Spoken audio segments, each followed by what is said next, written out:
La compréhension d'un texte est une tâche qui demande la mobilisation de plusieurs capacités. Dans cette vidéo, nous allons essayer de détecter les problèmes que vous pouvez rencontrer dans la compréhension. Puis, on essaiera d'apporter des solutions simples et de trouver ce qui peut vous aider à comprendre. Nous allons aborder entre autres le paratexte, la décomposition des phrases complexes, le sens des mots, le contexte et le rapprochement des idées.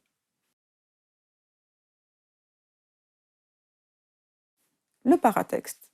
Ce sont les éléments qui accompagnent le texte, ceux qui ne sont pas écrits par l'auteur, par exemple dans cet extrait. Céline ou Madame d'Or venait de se séparer de son mari. Elle logeait chez Alicia. Le texte. On frappa à la porte de la chambre, c'était Alicia qui entrait avec ses allures de souris. Elle tenait un livre à la main. Maria Lodi, Les Vagabonds, 1959.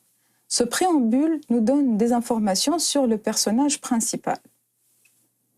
Elle s'appelle Céline, son nom, la situation familiale de Céline, elle venait de se séparer de son mari, et le lieu où elle habite, elle logeait chez Alicia. D'autres éléments peuvent nous aider à comprendre le texte, tels que le titre du livre d'où est extrait le texte, la date de parution du livre, et même les mots et les expressions expliquées en bas du texte. Une autre difficulté pourrait empêcher la compréhension des idées dans le texte. La phrase affichée est difficile à comprendre pour moi. Elle est longue, complexe. Dans sa petite voiture, conduite par une ânesse, qu'il arrêtait devant chaque maison pour entrer dans les cours, le marchand d'habits portant un fouet psalmodiait. La solution est simple. Je dois d'abord trouver le verbe principal. Dans sa petite voiture conduite par une ânesse qu'il arrêtait, le verbe arrêter. Devant chaque maison pour entrer, j'ai aussi le verbe entrer dans les cours. Le marchand d'habits portant un fouet psalmodier, un troisième verbe psalmodier. J'ai donc 3 verbes. Lequel est le verbe principal? Qu'il arrêtait, arrêter ne peut pas être le verbe principal parce qu'il fait partie d'une subordonnée. Le verbe entrer ne peut pas être le verbe principal, il est à l'infinitif. Psalmodier est donc le verbe principal. Maintenant, on va chercher qui psalmodier. C'est évidemment le marchand d'habits. Le marchand d'habits, psalmodier. Les autres éléments, dans sa petite voiture conduite par une ânesse, qu'il arrêtait devant chaque maison, et portant un fouet, apportent des informations supplémentaires à la phrase. Donc l'essentiel de la phrase, le marchand d'habits psalmodier, ce qui va nous permettre de comprendre qu'il s'agit d'un marchand de vêtements ambulant qui se déplace avec une charrette d'une maison à une autre et qui psalmodiait.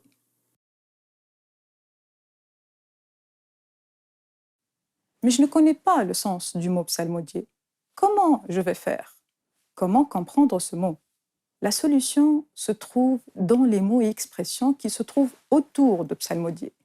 C'est le contexte du mot. Dans sa petite voiture, conduite par une ânesse, qu'il arrêtait devant chaque maison, pour entrer dans les cours, le marchand d'habits tient. Il s'agit d'un marchand d'habits. Il vend des habits. Je souligne donc un marchand portant un fouet et il psalmodiait. Il y a 2 points, des guillemets. C'est le marchand qui parle. Qu'est-ce qu'il dit? Il dit habit, marchand d'habits, habit. Psalmodier, c'est bien un verbe qui introduit son discours. C'est un marchand d'habits qui vend à la criée, il psalmodiait. On peut remplacer le verbe psalmodier par dire. Prenons maintenant un autre support afin de repérer d'autres moyens susceptibles d'éclairer le sens du texte.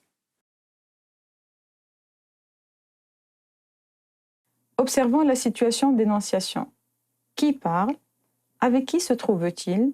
De quoi parle-t-il? Où est-il? Ce colonel, c'était donc un monstre. À présent, j'en étais assurée.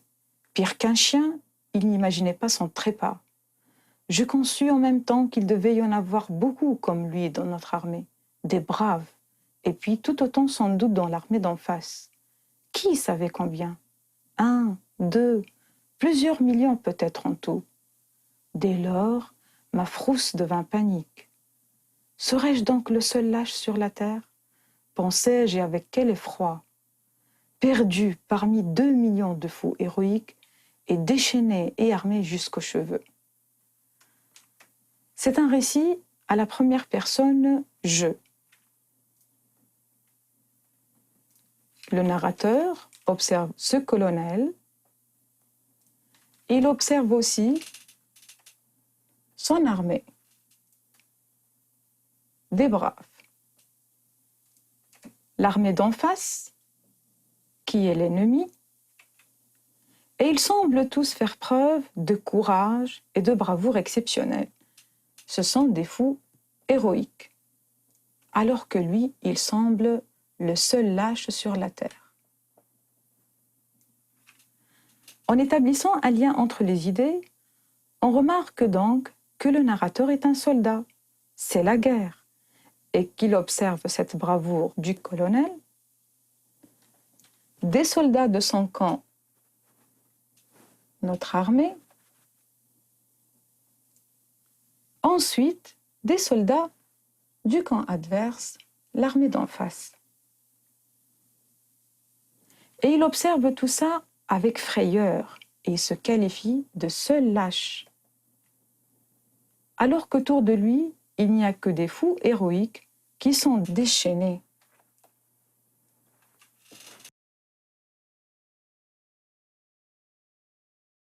Arrêtons-nous sur ce mot « déchaîné ». Pour le comprendre, il suffit d'analyser sa formation, la manière dont il a été créé, sa construction. C'est ce qu'on appelle la dérivation. Et c'est un autre moyen qui va vous permettre de comprendre certains mots en ajoutant des préfixes ou des suffixes au radical. Le mot « déchaîné » c'est formé du radical « chaîne » auquel on a ajouté au début un autre élément, le préfixe « dé », plus le radical « chaîne », donc « déchaîné » veut dire « s'enchaîne ». Dans le texte, pendant la guerre, les soldats s'enchaînent, sans limite, se comportent d'une manière très violente. Ce qu'il faut retenir, le paratexte. Je dois regarder tout ce qui accompagne le texte, les éléments qui l'entourent, faire des liens entre les idées du texte. Qui parle, avec qui. La décomposition des phrases complexes. Pour comprendre une phrase qui me paraît difficile, je dois d'abord la simplifier en retrouvant les éléments essentiels, le verbe, le sujet. Le sens des mots. Je peux partir d'un élément que je connais déjà. Dans déchaîner, je reconnais le mot chaîne. Je peux observer les éléments qui l'entourent. Rappelez-vous, psalmodier. Le rapprochement des idées. Je dois établir des liens entre les idées du texte, qui parle, à qui. Pour finir, retenez qu'il n'est pas nécessaire de comprendre tous les mots pour bien comprendre le sens du texte. Concentrez-vous sur ce que vous connaissez déjà. Au revoir.